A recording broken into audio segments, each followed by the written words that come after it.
Everyone, welcome back अध्यापक अड्डा। मैं निशांत आज आपके लिए लेके आया हूँ मैथ पैडालॉजी की क्लास थर्ड। चलिए इसको स्टार्ट करते हैं। ये पेपर 1-2 दोनों के लिए है। आज का पहला टॉपिक है गणित की प्राकृतिक नेचर ऑफ मैथमेटिक्स। तार्किक और क्रमबद्ध गणित एक तार्किक विषय है जिसमें संख्या, स्थान और गणना शामिल है। यानी कहने का मतलब रटने वाला विषय नहीं है।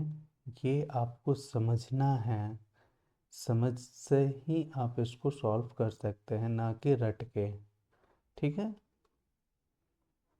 निश्चित गणित से विज्ञान के आधार पर हमारी इंद्रियां होती हैं, सेंसस ऑर्गन्स होते हैं, जिससे इनका ज्ञान अन्य विषयों की तुलना में अधिक स्पष्ट और अस्थायी होता है। ठीक है। क्योंकि इसका ध्यान जो हमें हर हर सब्जेक्ट से ज़्यादा इसमें होता है, क्योंकि इसमें हमारे सेंसस इंद्रियां काम कर रही होती है। पदानुक्रम संचालना गणित की प्राकृतिक हायरार्की होती है। इसका अर्थ ये होता है कि एक अवधारणा दूसरी अवधारणा पर टिकी हुई होती है। ये हायरार्की सिस्टम में चल रहा होता है। ये ऊपर है, ये इससे नीचे, ये इससे नीचे। ये एक हायरार्की सिस्टम में चल रहा होता है।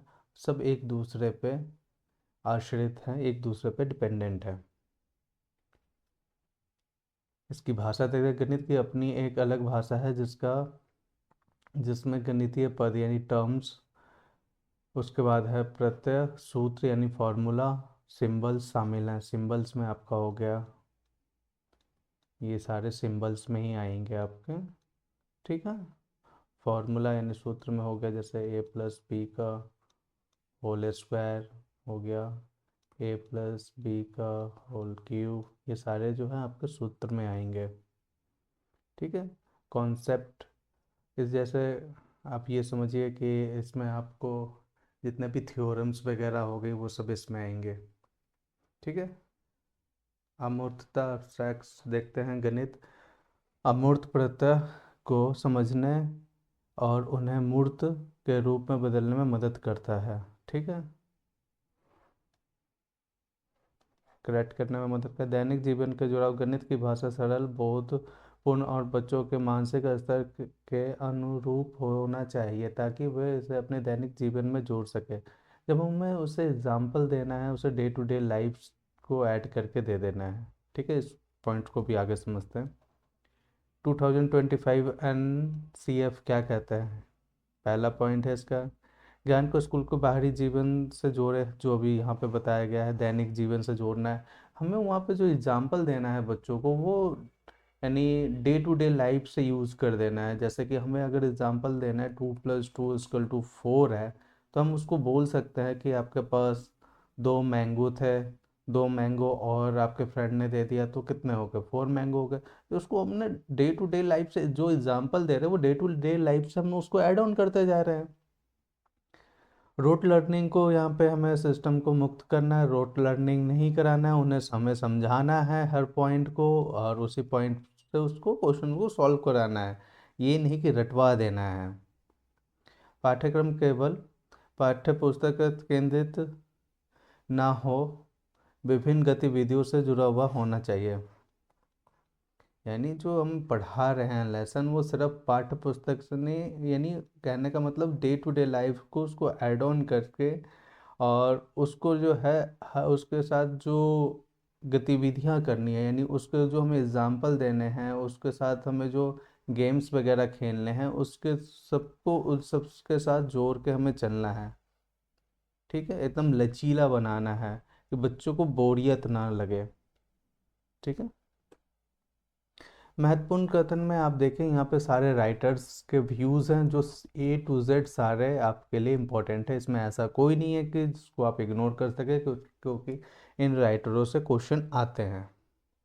नेपोलियन के अनुसार क्या है? गणित उन्नति में ही सब की उन्नति है।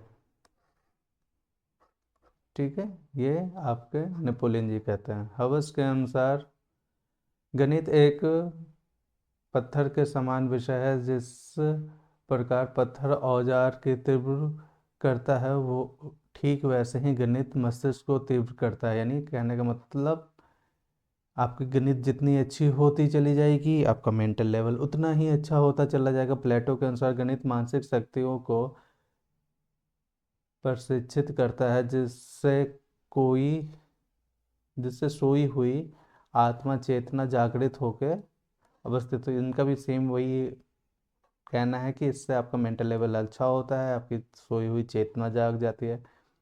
टैटन के अनुसार गणित यानी तर्क सम्मत विचार है। ठीक है। जॉन लॉक के अनुसार गणित वह मार्ग है जो बच्चों के मन मस्तिष्क में तर्क की आदत पैदा करता है। ठीक है, चलिए आगे देखते हैं हम।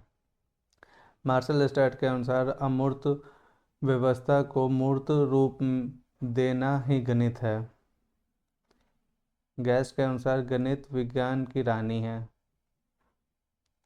इससे क्वेश्चन रहते हैं, ये मोस्ट इम्पोर्टेंट है। रोजनबैक के अनुसार गणित सभी विषयों के सही द्वार एवं कुंजी है। इसको शेर मानना है। ठीक है। हार्वर्ड के अनुसार गणित सभ्यता और संस्कृति का दर्पण है। सभ्यता और संस्कृति का दर्पण कौन करता है? हार्वर्ड के अनुसार। ठीक है, ये सारे राइटर्स के व्यू हैं। आप इसे वीडियो को पॉज करके आप इसे लिख लीजिए। ठीक है, और इससे क्वेश्चन रहते हैं तो इसे line to line as it is याद कीजिए।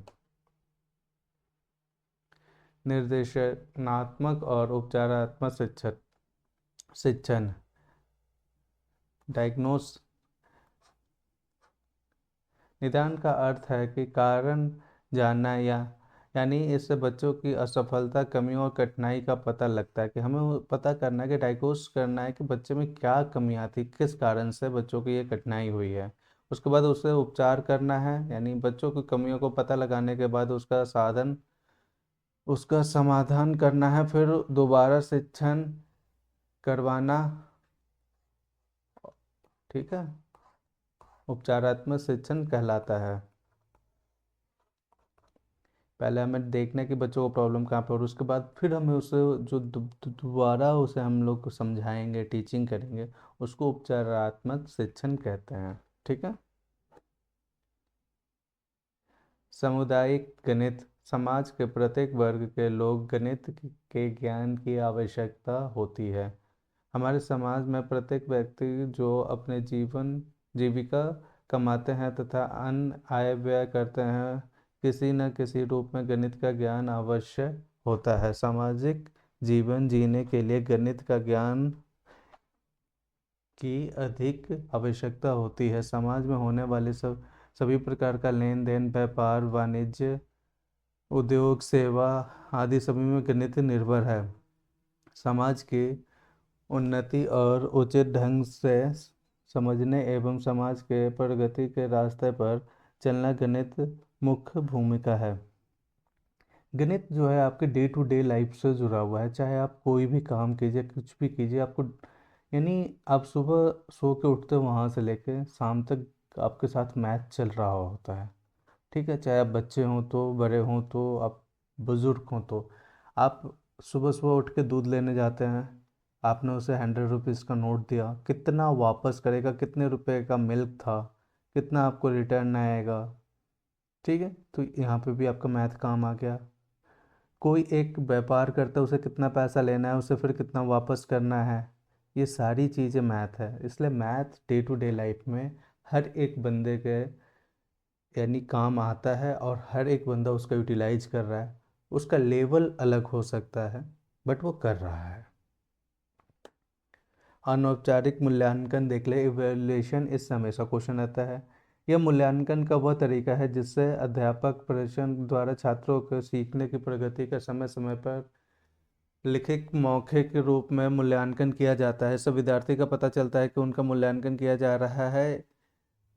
इस प्रकार मूल्यांकन के मुख्य छात्रों के शैक्षिक उपलब्धि का ज्ञान का पता चलता है। हमें मूल्यांकन करना है, इससे हमें ये पता चलेगा बच्चे किस बच्चे को कितना आता है कितना नहीं आता है। ठीक है। मूल्यांकन लिखित और मौखिक दोनों हो सकता है, और मूल्यांकन होने पर छात्रों को पता चलता है। मूल्यांकन के प्रकार देखते हैं। सूची रूपी यानी चेकलिस्ट, यानी जांच सूची के कुछ कथन दिए गए हैं, इन उन कथन के संबंध में बालक को हाँ या ना का उत्तर देना होता है। इससे प्रश्न का कथन बहुत स्पष्ट होता है। हमें यानी ट्रू और फॉल्स वाले क्वेश्चन लेने, यस या नो वाले, और उसे चेकलिस्ट सूची कहा जाता है, यानी चेकलिस्ट के थ्रू हमें बच्चों का मूल्यांकन करना है, इवैल्यूएशन। ठीक है। प्रश्नावली, इसमें विद्यार्थी को छपी हुई प्रश्नों की सूची दे दी जाती है जिस पर उन्हें उत्तर लिखना होता है। जो हमें क्वेश्चन आंसर लिख के देना होता है उसे प्रश्नावली कहा जाता है। असाइनमेंट, इससे ये होता है कि बच्चों को जब हम असाइनमेंट देते हैं घर से गृह कार्य में करने के लिए, तो बच्चे उसको बना के लाते हैं, तो हमें ये पता चलता है कि उनमें बच्चों ने कितना मेहनत किया है। ठीक है। लेकिन परीक्षा, इसमें परीक्षाओं में निबंधात्मक प्रश्न होते हैं ऐसे टाइप में, और ऑब्जेक्टिव भी होते हैं। इससे ये पता चलता है कि बच्चे जो निबंध लिख रहे हैं कि बच्चों का लेवल क्या है, वो किस लेवल तक किस चीज़ को सोच पा रहे हैं उसमें, यानी उसकी जो आपकी है उसका यानी स्तर का हम लोग देख लेते हैं, किस स्तर पे वो लोग यानी कि अपने लिख पा रहे हैं, उसमें उनका ग्रामेटिकली क्या क्या मिस्टेक हो रहा है, कहाँ कहाँ पे वो लोग किस किस पॉइंट को छोड़ रहे हैं। ठीक है। मौखिक परीक्षा, इसमें वही वाद विवाद यानी डिस्कशन वगैरह कराया जाता है, नहीं तो यानी ओरली पूछा जाता है आपका इंटरव्यू टाइप में। ठीक है, उसको मौखिक परीक्षा कहते हैं। अनौपचारिक मूल्यांकन, इवोल्यूशन, जो आपका अनौपचारिक होता है। अनौपचारिक मूल्यांकन छात्रों के मूल्यांकन के अध्यापन या प्रशिक्षण द्वारा बिना उनकी जानकारी के किया जाता है। इस मूल्यांकन द्वारा छात्रों की